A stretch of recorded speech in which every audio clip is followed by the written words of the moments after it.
Welcome to the Deep Dive. Today we'll be taking a deep dive into the Quran's teachings on family and marriage. These are foundational, really, to life for Muslims, and I think they offer some really beautiful insights. Absolutely. The Quran provides such amazing guidance on how to build and really nurture these bonds, which are so important. Yeah. And I think it's something we can all learn from, regardless of our background. So let's start with something that really struck me. The way the Quran presents marriage as a sacred covenant, not just, a legal contract.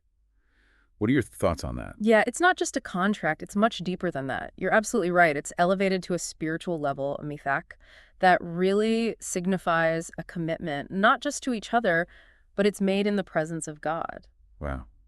And there are some verses that really illustrate this beautifully, right? Like the one where it talks about spouses being created from a single soul. Yes, that's from Surah An-Nisa, and it's incredibly powerful. It shows how interconnected a husband and wife are, Hmm. highlighting their shared origin. It's like they become one in marriage. That's beautiful. And I also love the idea of seeking tranquility through marriage. It's not just about passion or romance.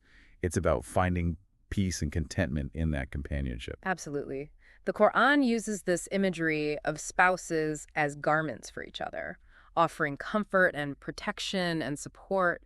It's really about fulfilling those deep emotional and spiritual needs that we all have. It's clear that the Quran places such high importance on marriage. But it's not just about rights. It's also about responsibilities, right? Both husbands and wives have their own unique roles. It's a partnership built on mutual respect and understanding, and the Quran really emphasizes fairness and justice. For example, it's clear about the financial responsibility of husbands towards their wives. Right. It emphasizes that husbands are protectors and maintainers of their wives. And I think that speaks volumes about the level of care and responsibility expected. It goes beyond finances, though. The Quran repeatedly stresses the importance of treating your spouse with kindness and compassion and respect. It encourages open communication and working through differences together. And wives have responsibilities too, right? I mean, the Quran talks about their roles as well. It really highlights how important it is for wives to effectively manage the household, safeguarding their husband's belongings, and contributing to a peaceful and loving home. It's about both partners playing their part to create harmony. It's like this intricate dance, a balance of rights and duties. And the Quran really lays out a detailed roadmap for navigating this complex relationship. I think of it as a holistic perspective. It covers the emotional and the spiritual and the practical elements, encouraging couples to really work together to create a loving and supportive partnership. And speaking of nurturing and support, we can't forget about the children. The Quran emphasizes the crucial role of parents in raising righteous children. It views children as a trust from God. It's a huge responsibility, and it stresses how important it is to nurture them, both physically and spiritually, guiding them toward righteousness. And there's that story of Prophet Noah and his son, which I find incredibly powerful. It's a reminder that ultimately guidance comes from God. Parents are there to facilitate that process, but every individual is accountable for their own choices. So it's about creating a nurturing environment, but also recognizing they have their own path. A balance of love and guidance, and respecting their individuality. Absolutely. Nurturing their potential and preparing them to face life's challenges with faith and integrity. Now, the Quran holds marriage in such high regard, but it also acknowledges that sometimes things don't work out, despite our best efforts. It allows for the possibility of divorce, though it's definitely considered a last resort. That's right. Sometimes reconciliation just isn't possible. However, the Quran stresses that divorce should only be considered after every effort has been made to reconcile. Right, the sanctity of marriage is paramount, and there's a specific process laid out in the Quran, right, including the waiting period, the iddah. Yes, it's a period of waiting and reflection, primarily for the woman. It serves multiple purposes, including ensuring any pregnancy is recognized and giving an opportunity for reconciliation.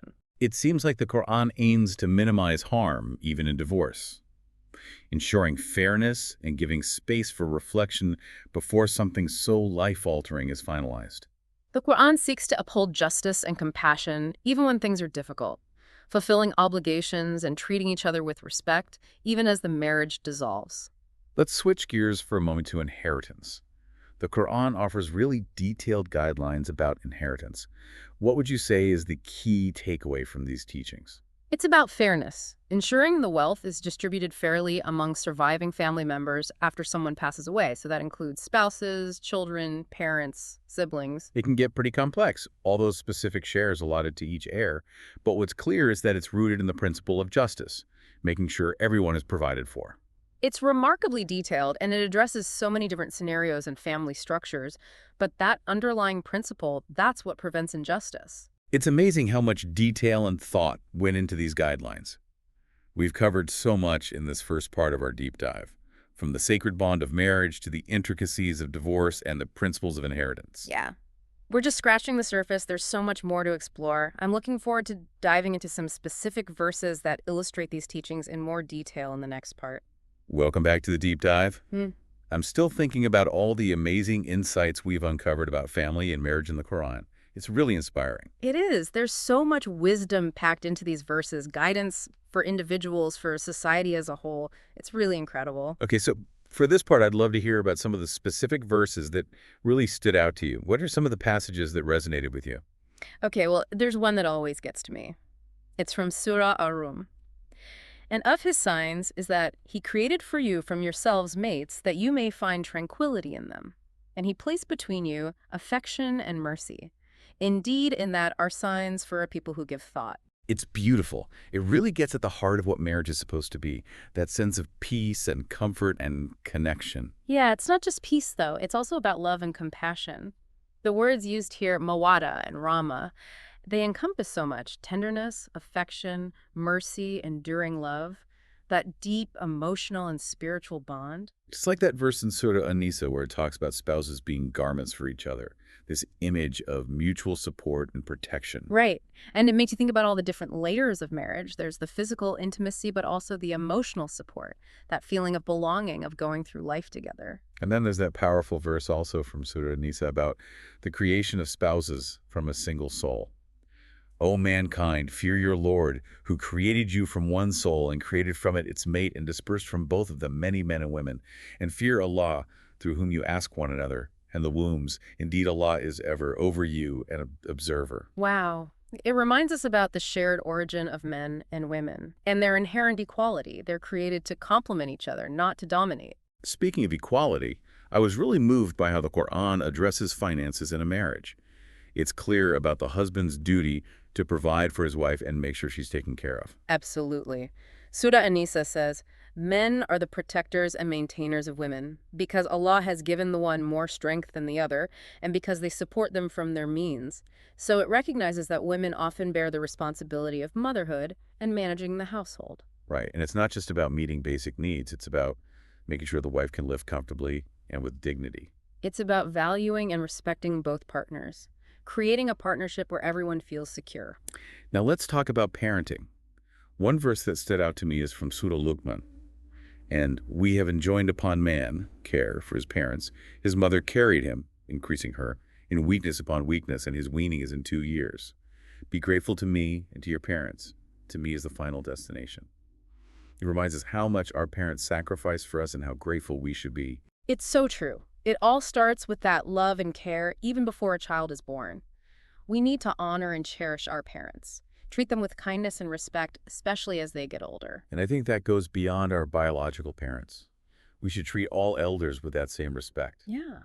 We should value and honor those who came before us, learn from their wisdom. Now, divorce is obviously a sensitive topic, but it's something many couples experience. I'm curious about the Quran's perspective on divorce. The Quran acknowledges that divorce is a reality, but it should always be the last resort. If there's any way to save the marriage through communication and compromise, that's always preferred. And when it's unavoidable, there's a specific process outlined, right? The waiting period, the Ida. Yes. It's a time for reflection, a chance for reconciliation. The Quran stresses fairness and compassion throughout the process, even as the marriage is ending. Before we move on to inheritance, is there any other verse about marriage or family that you'd like to share? Oh, there's one. It's really heartwarming. It's from Surah An-Nisa. And live with them in kindness. For if you dislike them, perhaps you dislike a thing, and Allah makes therein much good. It's like a reminder that even when relationships are tough, there's always potential for growth and blessings. That's such a hopeful message, to approach our relationships with patience and understanding, even when things are difficult. Yeah, marriage is a journey, and sometimes those challenges, they help us grow. All right, let's talk about inheritance. Can you give us an overview of the key principles? I know it can be a little complex. It's all about fairness, making sure the wealth is distributed fairly after someone passes away. The Quran lays out shares for family members, spouses, children, parents, siblings, so that everyone is taken care of. I did get a little lost in the details of who gets what percentage, but it's clear that justice is at the heart of it, providing for those who are left behind. Exactly. It's meant to prevent disputes and ensure that everything is handled justly, even after death. This deep dive has been so insightful. We've covered a lot, from the sacred bond of marriage to raising children, divorce, and even inheritance. And we've only just scratched the surface. The Quran has so much wisdom to offer. I really encourage our listeners to keep exploring these teachings. So as we wrap up this part, what would you say is the most important message for our listeners to take away? The core of what the Quran is trying to teach us about family and marriage. I think the most important message is about building strong, loving, and just relationships. The Quran emphasizes respect, compassion, responsibility, and upholding justice. That's a beautiful way to put it. Creating a society rooted in love and kindness where everyone feels valued and cared for. It's something we all strive for, no matter our background. We've covered so much ground today, but we're not done yet. Join us for the final part of our deep dive, where we'll reflect on these teachings and see how they can guide us today. Welcome back to the deep dive. We spent the last two parts really digging into the Quran's teachings on family and marriage. It's been eye-opening to see how relevant these teachings are even today. It is amazing how much wisdom there is in these verses. Right, sure. Timeless guidance for relationships, for building a better world, really. So as we wrap up this deep dive, I want to talk about what it all means for our listener. How can they take these ancient teachings and apply them to their lives today? What's the takeaway? That's the question, isn't it? Bridging that gap between the text and our lived experience. I think it starts with recognizing how relevant this emphasis on strong families and communities is today. You know, we live in a world that feels so fragmented, so individualistic. And the Quran reminds us about connection, compassion, and mutual support. Yeah, and we saw that in everything we talked about. Marriage, parenting, inheritance. It's about building a society where everyone feels cared for. Not just materially, but emotionally and spiritually as well. Absolutely. And that kindness, it extends beyond the family. We need to be mindful of our responsibilities to our neighbors, our community, to everyone. But how do we reconcile that with the reality of the world? I mean, it's not always easy to live up to these ideals when we see so much conflict and injustice. It is a challenge, but I think the Quran gives us a framework, a way to approach these things with hope. It starts with us, with each of us making that commitment to live by these values. You know, that makes me think of Ihsan, striving for excellence in everything we do. It seems like such a high standard, especially in a world that often feels chaotic. It is about aligning our intentions with our actions, trying to be the best version of ourselves in everything we do. Not about perfection, but about putting our best effort into our relationships, our work, how we contribute to society. So it's not just about rules, but about a way of being, a way of life that reflects these values. But how do we translate that into action? How do we deal with those gray areas, those messy parts of relationships? I think it takes introspection, being self-aware, asking ourselves, how can I be a better spouse, a better parent, a better neighbor, a better person? How can I be more compassionate, more just, more kind?